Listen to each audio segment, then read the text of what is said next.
11वीं में आते ही स्टूडेंट्स को ये कन्फ्यूज़न रहता है कि आखिर साइंस स्ट्रीम में कौन कौन से सब्जेक्ट कॉम्बिनेशन होते हैं और कौन कौन सब्जेक्ट कॉम्बिनेशन के बाद उनके पास क्या क्या अपॉर्चुनिटीज़ रहती है। आज इसी के लिए मैं आप लोगों के लिए बेस्ट से बेस्ट सीक्रेट रिवील करने वाला हूँ, जो आपके सब्जेक्ट सिलेक्शन के साथ साथ एग्ज़ाम के सिलेक्शन के लिए भी बहुत मैटर करते हैं। तो प्यारे स्टूडेंट, जैसे हम हाई स्कूल से साइंस में आते हैं तो जैसे ही बच्चे साइंस स्ट्रीम लेते हैं तो उनके पास कौन कौन से कॉम्बिनेशन यहाँ पे होते हैं, तो उस चीज़ को मैं यहाँ पे डील करने वाला हूँ। और इन कॉम्बिनेशन के बाद उनके पास क्या क्या बेस्ट से बेस्ट ऑप्शन अवेलेबल रहते हैं वो भी आज हम डिस्कस करने वाले हैं। तो ये चलते हैं बोर्ड में। तो जैसा आपको पता है, जैसे हम साइंस स्ट्रीम या 11th में आते हैं तो स्टूडेंट्स के पास बहुत सी स्ट्रीम्स मिलती हैं यहाँ पे साइंस में।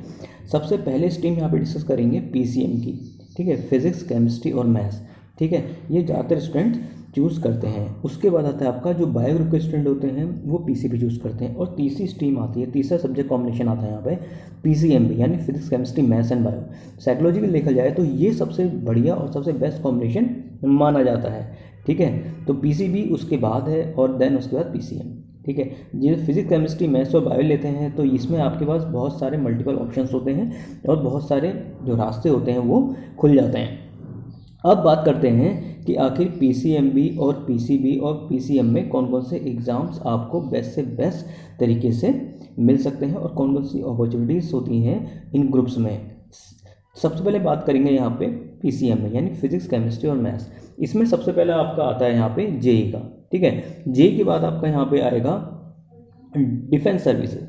डिफेंस सर्विसेज में आपका यहाँ पे आता है एनडीए हो गया, एयरफोर्स हो गया, ठीक है। तो ये वाले आपके एग्ज़ाम बहुत ही मैटर करते हैं और जेई सबसे आपका मोस्ट पॉपुलर एग्ज़ाम माना जाता है पीसीएम ग्रुप में, ठीक है। इसी के साथ साथ सेट का एग्ज़ाम भी होता है जिसको आप दे सकते हैं फॉरेन अंडरग्रेड कोर्स के लिए आपका, ठीक है। डिफेंस का जो एनडीए होता है इसमें ज़्यादातर बच्चे आपका 11वीं में अपेयर हो सकते हैं अगर आपकी एज 16.5 से 19.5 साल है, ठीक है। नेक्स्ट कॉम्बिनेशन जो हमारा यहाँ पे हम डील करने वाले हैं वो होगा बायो का। तो यहाँ पे बायो में हम देख सकते हैं पीसीबी। हाँ, एक चीज़ और बता दूँ आपको, जो मैथ्स ग्रुप के होते हैं इसमें आपका डिफेंस में एक और होता है, वो होता है ग्रुप एक्स यानी एयरफोर्स का, ठीक है। ग्रुप एक्स एयरफोर्स का भी आप दे सकते हैं जो कि आप 11वीं के बाद दे सकते हैं। इसमें आपका एक्स ग्रुप होते हैं, वाई ग्रुप होते हैं और क्या कहते हैं जेड ग्रुप होते हैं। ये तीनों को तीनों जो होते हैं ग्राउंड ड्यूटीज़ के होते हैं, ठीक है। कुछ टेक्निकल कोर्सेज भी होते हैं, इसी के साथ साथ एसएसबी का एग्ज़ाम भी होता है, लेकिन उसके लिए आपको इंटर में 12वीं में कितनी परसेंटेज चाहिए, एटलीस्ट 80% तो आपको मेंटेन करनी पड़ेगी, जो कि मैंडेटरी है। अगला जो यहाँ पे सब्जेक्ट कॉम्बिनेशन की बात करेंगे वो होगा पीसीबी।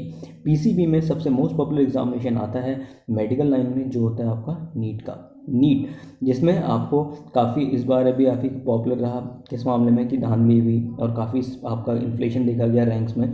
तो देखिए फ्रेंड्स, आपका ये चीज़ कभी कभी देखी जाती है और भी रेयरली देखी जाती है, ठीक है। तो कभी कभी आपका ये चीज़ें हो जाती हैं, इसका मतलब ये नहीं कि हमेशा ही आपका ऐसी चीज़ें चलती रहेंगी। तो इसलिए ज़्यादा आपको अंदर से डिमोटिवेट होने की ज़रूरत नहीं है। कॉम्पिटेटिव एग्जाम्स हैं, अगर आपके फंडे अच्छे क्लियर होते हैं तो डेफिनेटली आप इंट्रेंस एग्जामिनेशन को निकाल सकते हैं। अब हम बात करेंगे यहाँ पे नीट के साथ साथ आपके पास होता है पैरामेडिकल फार्मेसी। तो ये रहे आपके सबसे बेस्ट कॉम्बिनेशन मैथ्स ग्रुप के, जिसमें आपका जेई था, नीट था, जेई हो गया, डिफेंस सर्विसेज में आपका एनडीए हो गया, पोस्ट एयरफोर्स टेक्निकल आपका, ठीक है। अब बात करते हैं यहाँ पे कि और कौन कौन से एग्ज़ाम्स हैं, ठीक है। तो यहाँ पे मेडिकल ग्रुप में आपका पैरामेडिकल कोर्सेज हो गए और आपका मेडिकल में आपका नीट सबसे पॉपुलर एग्ज़ाम होता है, ठीक है। तो अब हम बात करेंगे आखिर जो तीसरा कॉम्बिनेशन है physics chemistry bio and maths. Psychologically सबसे बेस्ट कॉम्बिनेशन माना जाता है। इसका रीज़न ये है क्योंकि इसमें एक तो बायो भी है, दूसरा मैथ्स भी इन्वॉल्व है। तो मैथ्स होने की वजह से यहाँ पे आपके पास मल्टीपल ऑप्शन हो जाते हैं। इसमें आप चाहे तो इंटर के बाद आपका नीट भी दे सकते हैं और इसके बाद आप जेई दे सकते हैं और डिफेंस सर्विस भी दे सकते हैं। तो मैंने जिन स्टूडेंट्स को पढ़ाया, कितने स्टूडेंट ऐसे थे जिनकी बायो थी, उन्होंने डिफेंस सर्विस का भी क्लियर किया और बहुत अच्छी रैंक भी स्कोर किया आपका, ठीक है। तो फाइनली बात यह आती है कि आप लोगों के जो फंडे हैं वही मैटर करते हैं। तो फंडे बहुत मैटर करते हैं यहाँ पे किसी भी कॉम्पिटेटिव एग्जामिनेशन में, चाहे मैथ्स ग्रुप के हों चाहे आपके बायो ग्रुप के हों। बायो ग्रुप में है तो फिजिक्स और केमिस्ट्री के फंडे बहुत स्ट्रॉन्ग होने चाहिए और इसी के पहले अगर आपका एनडीए या बाकी एग्जामिनेशंस होते हैं तो उसमें भी आपके मैथ्स और केमिस्ट्री और आपका फिजिक्स में बहुत ज़्यादा स्ट्रॉन्ग होनी चाहिए। इसी के साथ आपका जीएस का कुछ पोर्शन रहता है और मैथ्स तो बहुत इंपॉर्टेंट है डिफेंस वालों के लिए। ठीक है। तो मैथ्स हर जगह निकल के आएगी, इसलिए मैथ्स में आप लोगों की कैलकुलस बहुत अच्छी स्ट्रांग होनी चाहिए। जिन बच्चों को रट लेते हैं, ठीक है, रटने की हेड बनाते हैं, स्कूलों में बेसिकली आपको इन चीज़ों को रटा दिया जाता है, लेकिन रटने से इनका सॉल्यूशन नहीं निकलता है। क्योंकि कैलकुलस और इंटीग्रेशन, कैलकुलस में डिफरेंशियल कैलकुलस हो गई और इंटीग्रल कैलकुलस हो गई, दो ऐसे आपके टॉपिक हैं जो कि आपके फिजिक्स में और केमिस्ट्री में दोनों काम आते हैं। काइनेटिक्स हो गई, केमिकल काइनेटिक्स हो गई, इक्वेम हो गया, यहाँ पे आपको मैथ्स की बहुत ज़रूरत होती है, बहुत अच्छी इसको करना पड़ता है। डिफरेंशियल कैलकुलस बात कर लें या इंटीग्रल कैलकुलस कर लें तो देख सकते हैं आप, जैसे यहाँ पे ग्राफ प्लॉट किया मैंने, यहाँ पे y एक्सेस x एक्सेस में y equal to F X एक ग्राफ है, जिसमें अगर मेरे को इंटीग्रेट करना है, इंटीग्रेट का मतलब होता है किसी एक पर्टिकुलर कर्व का एरिया निकालना, ठीक है। तो मैंने y एक्सेस में एक कर्व प्लॉट किया, तो जो इसका प्रोजेक्शन होगा वही आपका इसका एरिया होगा।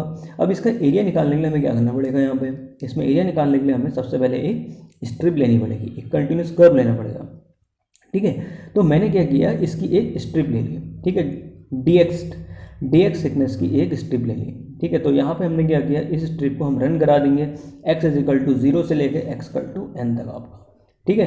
तो एक स्ट्रिप ली मैंने यहाँ पे dx की, और जो इसकी लेंथ है वो आपकी y equal to F X है।